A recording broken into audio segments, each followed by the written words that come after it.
नमस्ते योगीज, मैं चांदनी कुमारी विन्यासा योगशाला में आपका स्वागत करती हूँ। आज मैं जो टॉपिक आपके सामने लाई हूँ वो है मेरुदंड यानी स्पाइन।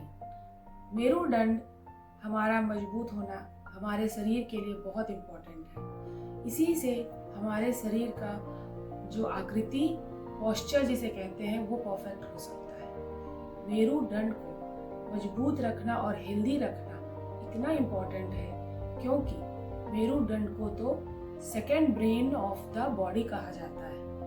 ब्रेन से हमारे 12 जोड़ी नस और मेरुदंड में से 31 जोड़ी नस सारे मिलकर हमारे बॉडी में नसों का जाल फैला रहता है, नर्वस सिस्टम जिसे कहा जाता है। अब ये नस इतनी छोटी छोटी होती है जो कहीं अगर दब जाए तो वो वहां पर उसका इफेक्ट जरूर से जरूर आएगा। आप देखेंगे जिन्हें सर्वाइकल का प्रॉब्लम है, यहाँ पे छोटे छोटे 7 हड्डियां होती हैं। तो अगर C4 C5 जिसमें हड्डी या उस वहाँ के जो छोटे से गद्दे या डिस्क कहते हैं, जो कि 2 हड्डियों के बीच में एक डिस्क होता है, गद्दा होता है। ये क्यों होता है? जिससे कि दोनों हड्डियों के बीच को सपोर्ट दिया जाए और वो फ्लेक्सिबल होके आराम से अपना काम करे। लेकिन ये डिस्क कहीं अगर आगे पीछे अगर ये खिसक जाता है तो खिसकने से ये हमारे मेरुदंड के पास यहाँ इतने छोटे से होल होते हैं और इसी से सारे नस नाड़ियाँ निकले हुए हैं। अगर ये थोड़ा सा डिस्क ऐसे दब गया तो ये यहाँ छेद कम हो गया और वहाँ के नस को दबाने लगता है। और जब नस दबेगा तो वो जिस एरिया में नस जा रहा है, जैसे अगर C4 और C5 उस जगह का अगर नस दबता है तो हमें फ्रोजन शोल्डर, हमारे शोल्डर एकदम फ्रोज हो जाते हैं, उसमें लमनेस आ जाता है। अगर यही C5 C6 में अगर वहाँ के डिस्क अगर हिल गए तो वहाँ के डिस्क अगर हिलते हैं तो हमारा जो ये अंगूठा है यहाँ लमनेस आ जाता है, सुन्न पड़ता है और वो झंझनाहट सी फील होती है। ठीक उसी तरह अगर C6 और C7 में आते हैं तो हमारा मिडिल फिंगर इसमें लंबनेस आने लगती है। C7 और T1 जिसे थोरेसिक रीजन का एरिया कहते हैं, T1 अगर उस जगह के डिस्क हिल गए तो हमारे ये रिंग फिंगर और ये इसके लक्षण है कि अगर आपके किसी फिंगर में अगर सुन्न हो रहा है या लंबनेस आ रहा है, इसका मतलब आपको सर्वाइकल से रिलेटेड यहाँ कुछ प्रॉब्लम हो रहा है या फिर फ्रोजन शोल्डर हो रहा है, स्पॉन्डिलाइटिस का प्रॉब्लम हो रहा है। ठीक उसी तरह जैसे और हम नीचे अपने मेरुदंड पे जाते हैं, थोरेसिक जो एरिया है वहाँ पे 12 प्रकार के एरिया है हड्डियों का। फिर उसके नीचे लंबर रीजन में जाते हैं, सेक्रम रीजन में जाते हैं, वहाँ बहुत पेन होता है। बैक पेन जो होता है हमेशा लंबर एरिया में होता है, L4 और L5 और S1 में होता है। इसमें क्या होता है, स्लिप डिस्क होने का बहुत चांसेस है। और स्लिप डिस्क इतनी सीवियर और इतनी बर्निंग सेंसेशन वाली बीमारी है कि बर्दाश्त करना बहुत मुश्किल है और इसका मेडिकल में प्रॉपर इलाज भी आज भी नहीं है कि आप जाके ऑपरेशन करा के परफेक्ट ठीक हो जाए।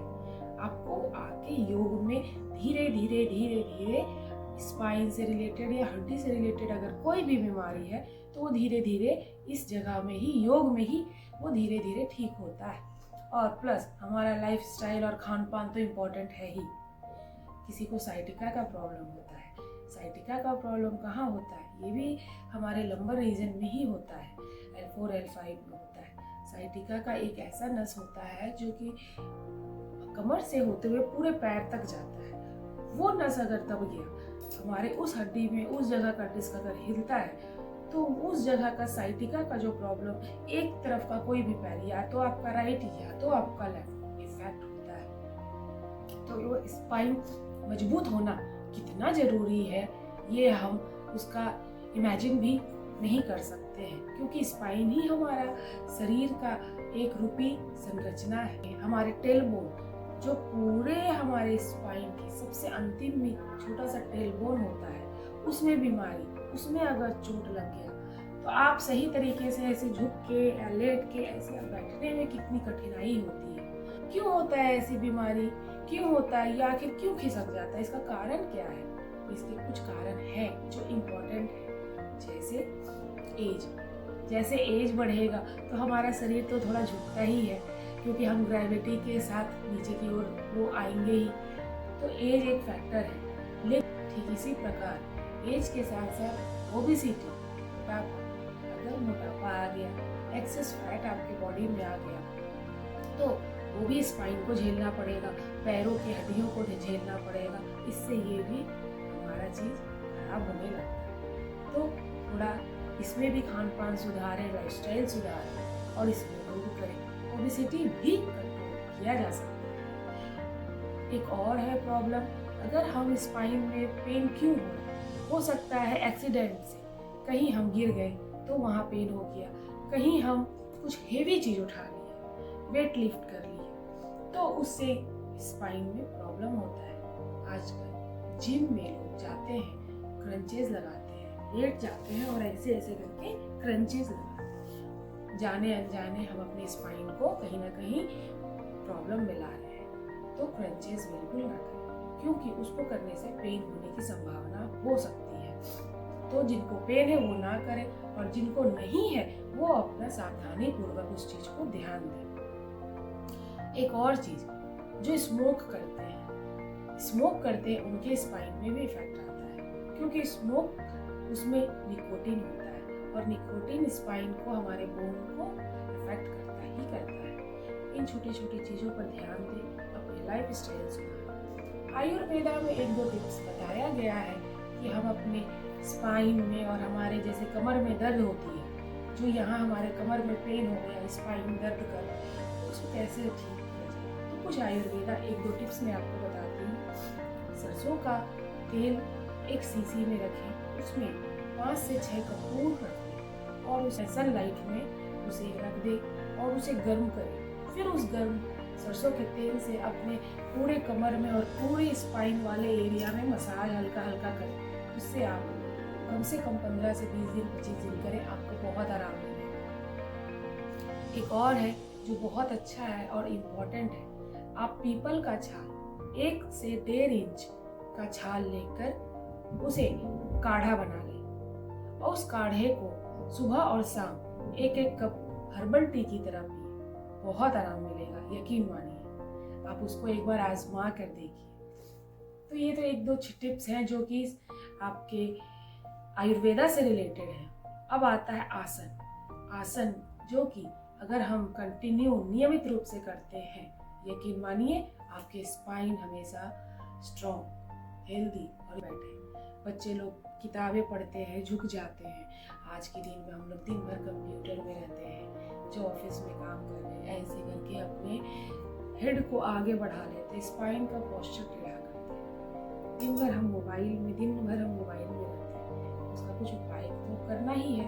जब हम वो काम कर रहे हैं तो उसके लिए हमें 1 घंटा अपने मेरुदंड को मजबूती देना ही है। ये हमारा बहुत इम्पोर्टेंट पार्ट है, इसको कभी इग्नोर ना करें और नियमित रूप से योग जरूर से जरूर करें। ये हमारे स्पाइन को स्ट्रॉन्ग बना के रखेगा, जिससे कि आप अपने सारे दैनिक कार्य, जो भी ऑफिस वर्क है, जो बच्चे पढ़ाई कर रहे हैं या जो भी है काम है, वो आप आराम से कर सकेंगे।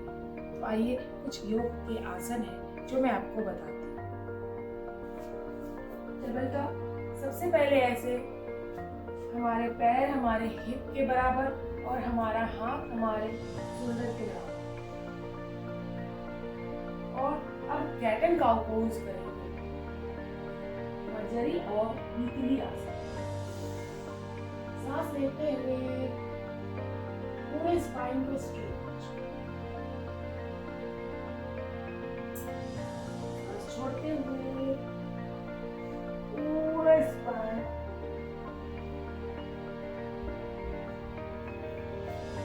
इसे कहते हैं कैट एंड काउ पोज, मर्जरी और नीतिली आसन। इसे आप कम से कम 20 बार हम अपने स्पाइन को इसी तरह स्ट्रेचिंग देंगे।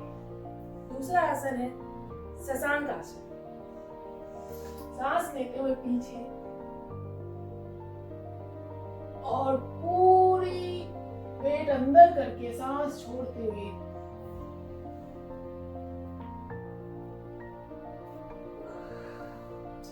हमारे नितंब नहीं उठेंगे।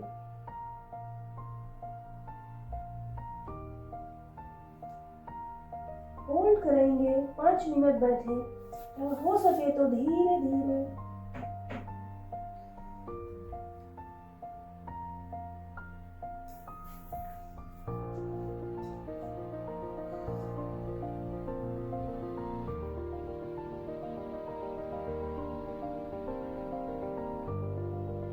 धीरे धीरे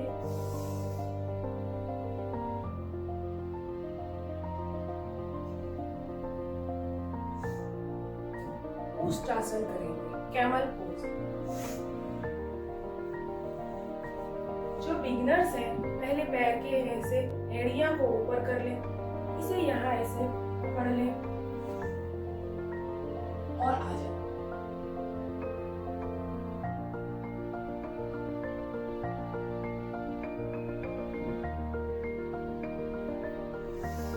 ये है कैमल पोज, ये बिगिनर्स कर सकते हैं और जो ज्यादा करने में आराम मिले उसके लिए इसे ऐसे नीचे करके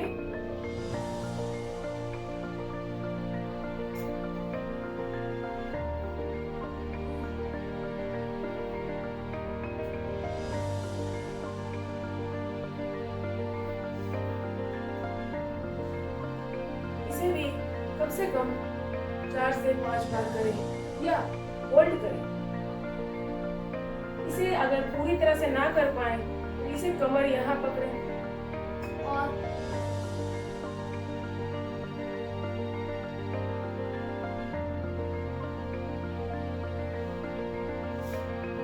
उष्ट्रासन के ये कुछ वेरिएशन है।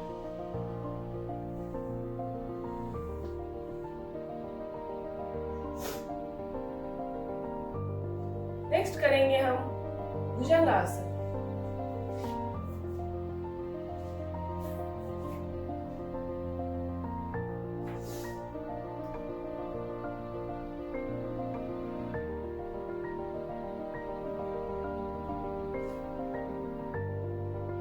पूर्ण भुजंगासन। यहाँ हाथ रखेंगे, फुल स्ट्रेचिंग, सांस छोड़ते हुए डाउन,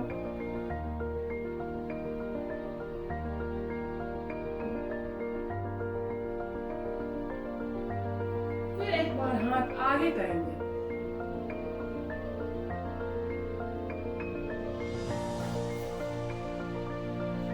शलभासन करेंगे। हथेली को अपने जांघों के नीचे पहले एक पैर से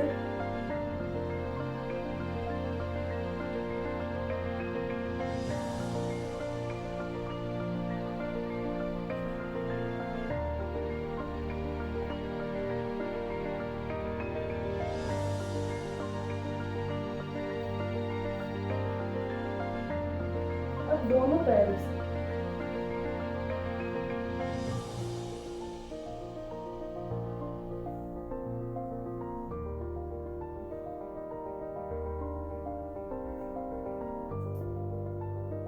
पर्वत आसन है। इसी में थोड़ा इस घुटने को ऐसे झुकाएं और हाथों को जितना ज्यादा स्ट्रेच।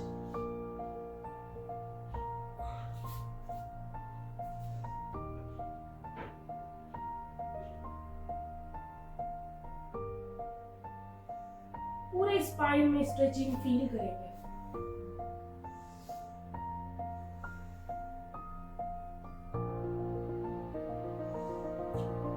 यहीं पे आता है लिजार्ड पोज। ये एडवांस है, जो कर सकते हैं करें, जो नहीं कर सकते उसे ये अवॉइड करें।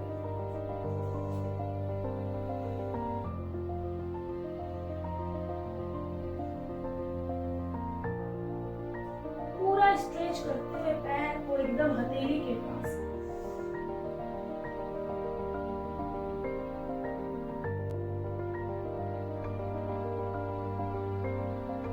फिर से पीछे,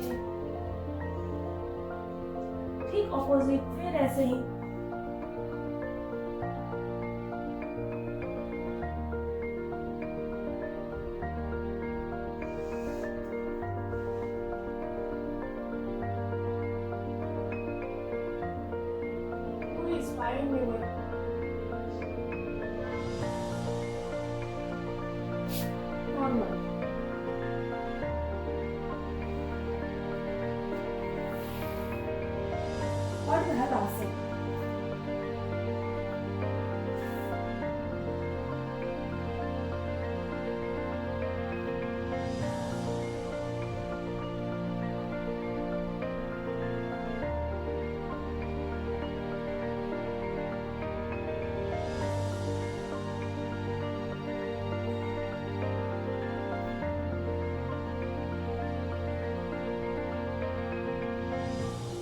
सेतु बंद आसन करेंगे। ये स्पाइन के लिए बहुत अच्छा है। पूरा स्पाइन में स्ट्रेचिंग, जो यहाँ हाथ रख सकता है यहाँ रखे, और नहीं तो इसे लॉक करें।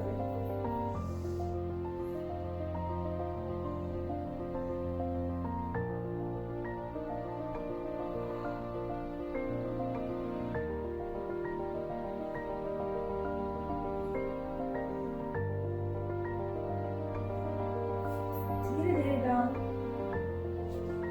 सेतु बंद आसन।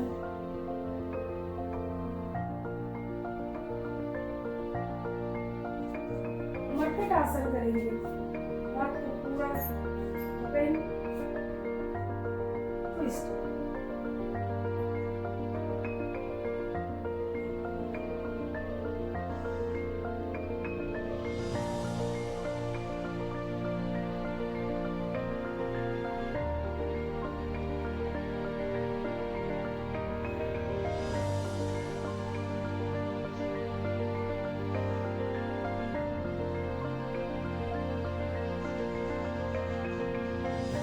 पैरों को ऐसे गैप दे, फिर धीरे धीरे मरकट आसन को।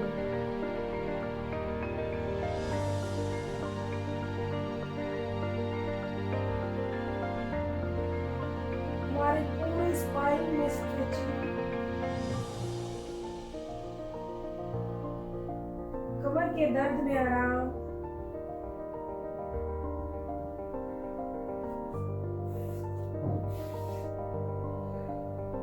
मरकट आसन 3 जो कर सकते करेंगे। इसे हाथ के पास, ये जो है यहाँ तक,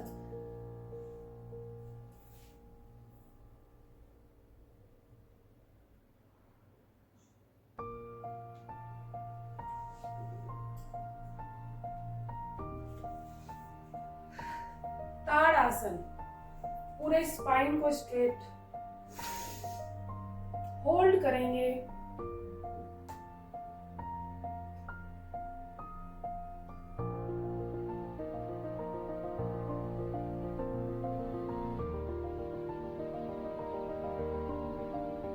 आराम से जैसे आए हैं वैसे ही वापस। हस्त उत्थान आसन, हाथों को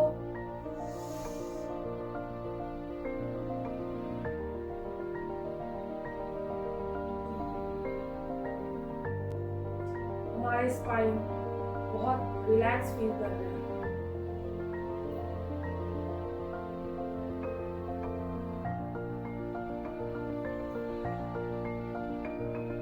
पाद हस्त आसन,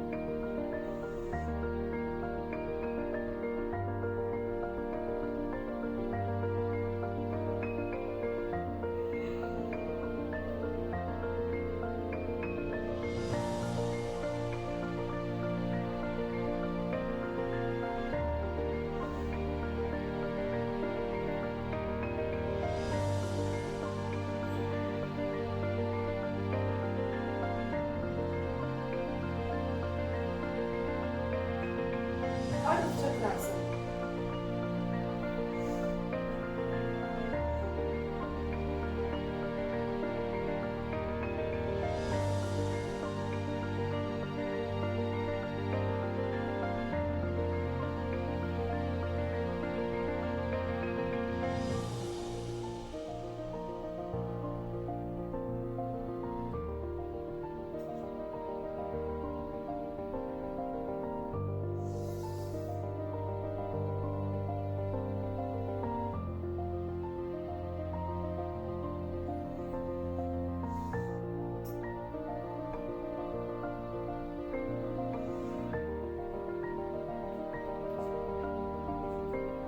कटी चक्रासन,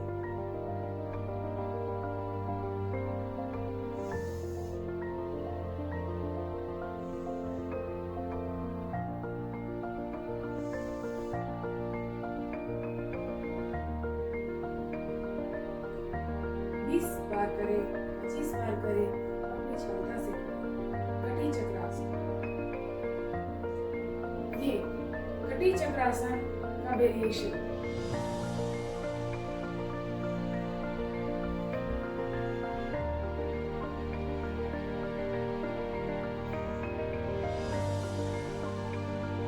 सारे के सारे आसन हमारे स्पाइन के लिए, हाथों के मजबूती, पैर की मजबूती, सर्वाइकल के लिए आराम, हथेली को ऊपर करें, पूरा स्ट्रेच करें, फंसाएं, सर को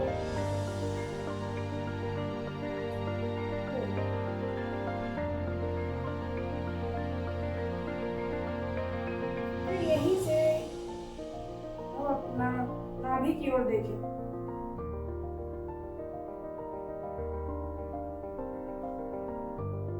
फिर से एक बार और